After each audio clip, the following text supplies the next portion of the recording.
एक छोटे से गांव में सब्ज पहाड़ियों के दरमियान एक खुश मिजाज लड़की रहती थी जिसका नाम लिली था। लिली अपनी मुस्कुराहट के लिए मशहूर थी, जो सबके दिलों को खुशी से भर देती थी। इसका एक नन्हा सा सफ़ेद खरगोश था जिसका नाम स्नोफ्लैक था। इसके चमकती आंखों में हमेशा कोई राज छुपा हुआ लगता था। लिली और स्नोफ्लैक एक दूसरे के बगैर कभी नहीं रहते थे। वो खेतों में खेलते, जंगल में घूमते और अक्सर एक पुराने बलूत के दरख्त के नीचे बैठकर आसमान को तकते रहते।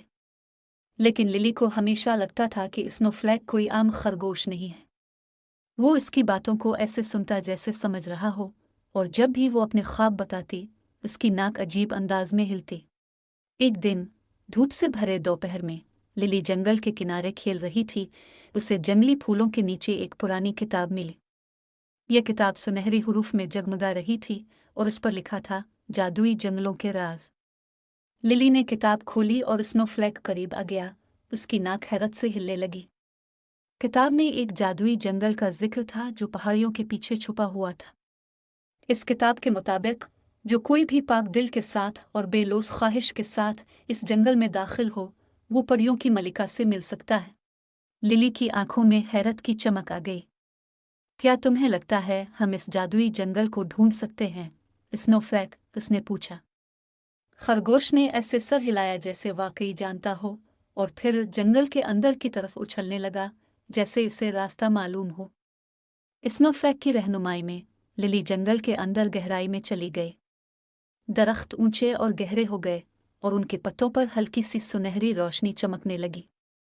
परिंदे ऐसे गीत गा रहे थे जो लिली ने कभी नहीं सुने थे, और हुआ खुशबू से भरी हुई थी। कई घंटों की मुसाफत के बाद वो एक झील के किनारे पहुंचे जहां पानी चमक रहा था। स्नोफ्लैक ने एक चट्टान पर चढ़कर अपने पांव 3 बार जमीन पर मारे। अचानक पानी जगमगाने लगा और रोशनी का एक पिल नमूदार हुआ जो एक छुपे हुए रास्ते की तरफ ले जा रहा था।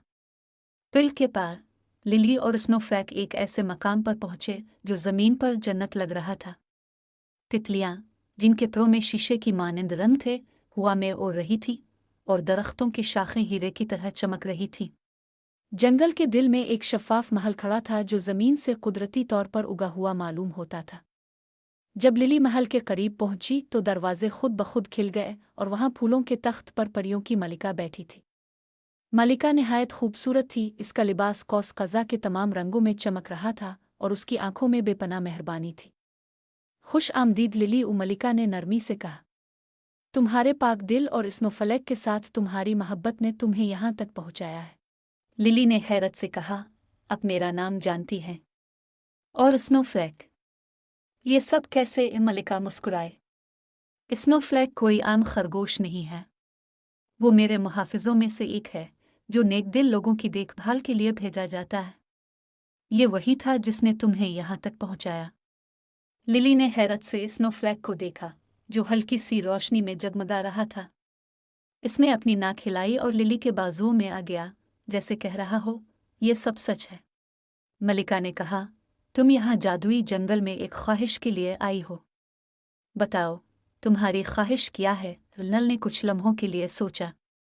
मेरी ख्वाहिश है कि मेरे गांव के लोग हमेशा खुशहाल और खुश रहें और किसी को कभी भूख ना लगे। मलिका की आंखें चमकने लगी। ये एक बेलौस ख्वाहिश है। ये पूरी होगी। मलिका ने अपना हाथ लहराया और एक नर्म सुनहरी रोशनी महल से निकलकर पूरे जंगल और इससे आगे फैल गई। आज से तुम्हारे गांव में हमेशा खुशहाली रहेगी। लिली और स्नोफ्लैक जब गांव वापस पहुंचे तो सब कुछ पहले से ज्यादा खूबसूरत लग रहा था। खेत हरे भरे थे, दरख्तों पर फलों का बोझ था और गांव में हर तरफ खुशी की गूंज थी। लिली ने कभी अपने इस जादुई सफर का जिक्र नहीं किया, लेकिन इसकी मुस्कुराहट पहले से ज्यादा रोशन हो गई। इससे मालूम था कि एक नेक दिल, एक बेलौस ख्वाहिश और एक जादुई खरगोश के साथ जिंदगी में सब कुछ मुमकिन है।